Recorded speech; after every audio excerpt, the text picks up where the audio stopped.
Օդեսայի շուրջ բազմակիլոմետրանոց հակատանկային խրամատներ են փորվում, բունկերներ ու ինժեներական պաշտպանական գծեր կառուցվում։ Տեղադրվում են փշալարեր, այսպես կոչված վիշապի ատամներ և ականապատ արգելապատնեշներ։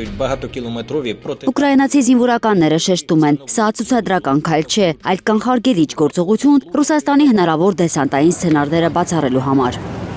Ըստ ռազմական փորձագետների, Կիևը փաստացի նախապատրաստում է Օդեսան երկարատև պաշտպանության։ Սակայն քաղաքի գրավումը բարդ եւ երկարատև ռազմական օպերացիա է։ Ռուսական բանակը պետք է ծովային, ցամաքային եւ օդային համատեղ գերազանցություն ունենա, ինչը այժմ վիճելի են համարում վերլուծաբանները։ Նավահանգստային քաղաքը վաղուց դարձել է պատերազմի ամենազգայուն ուղղություններից մեկը։ Օդեսայում ռուսական ԱԹՍ-ների հարվածներից նաև այսօր զոհ ու վիրավորներ կան։ Ավելի քան 1 տասնյակ վիրավորների մասին է հայտնել Կրամատորսկի ղեկավարությունը։ Այս ֆոնին կարծես ակտիվ շարժ կա դիվանագիտական հարթակում։ Ուկրաինական աղբյուրների համաձայն Կիևը նպատակ ունի մինչև տարեվերջ ավարտել պատերազմի թեժ փուլը եւ անցնել բանակցային նոր ձևաչափի։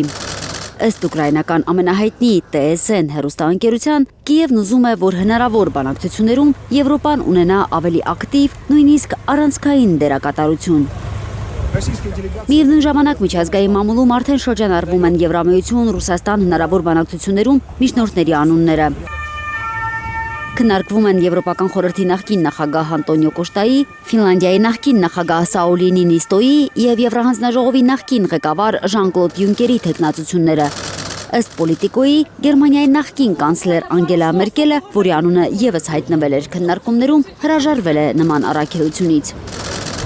Ավելի վաղ Վլադիմիր Պուտինը որպես հնարավոր միջնորդ առաջարկել էր Գերմանիայի նախկին կանցլեր Գերհարդ Շրոդերին։ Սակայն Բրյուսելում այդ տարբերակը փաստացի մերժվել է։ Եվրոպացի պաշտոնյաները հիշեցրել են, Շրոդերը երկար տարիներ կապեր է ունեցել ռուսական պետական էներգետիկ ընկերությունների հետ և չի կարող ընկալվել որպես չեզոք միջնորդ։ Ռուս-ուկրաինական պատերազմում միջնորդությունը առաջարկել Վաշինգտոնը ԱՄՆ պետքարտուղար Մարկո Ռուբիոյի և Ռուսաստանի արտգործնախարար Սերգեյ Լավրովի հեռախոսազրույցը կայացել է Մոսկվայի Կիևին հարվածելու կոշտ հայտարարության ֆոնին։ Ռուսաստանի արտգործնախարարությունը հայտարարել է, որ ռուսական բանակը պատրաստվում է համակարգված հարվածներ հասցնել Կիևի ռազմական ենթակառուցվածքներին և արևմտյան երկրներին հորդորել է տարհանել իրենց քաղաքացիներին։ Пока мы такой информацией не располагаем. Ռուսաստանը դեռևս տեղեկություններ չունի, թե ինչպես կարձականքի Վաշինգտոնը Կիևում ռազմարդյունաբերական օբյեկտներին հարվածելու մասին Մոսկվայի նախազգուշացմանը։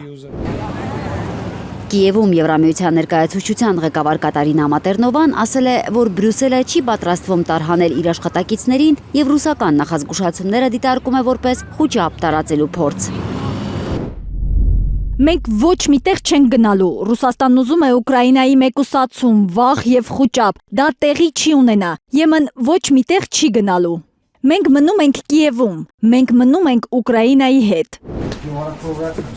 Գրեթե նույն դիրքորոշումն ունի պաշտոնական Կիևը։ Ուկրաինայի արտգործնախարար Անդրեյ Սիբիգան Մոսկվայի հայտարարությունը ռուսական շանտաժ է անվանել։ Այսօր Ռուսաստանի պետդումայի նախագահ Վյաչեսլավ Վոլոդինը սպառնացել է։ Ռուսաստանի քաղաքացիական բնակչության վրա շարունակվող հարձակումները կարող են ստիպել Մոսկվային օգտագործել այնպիսի զենք, որը հետք չի թողնի ոչ մեկից։ Սովինար Բարխուդարյան, Անի Ղանդիլյան, Հայլուր։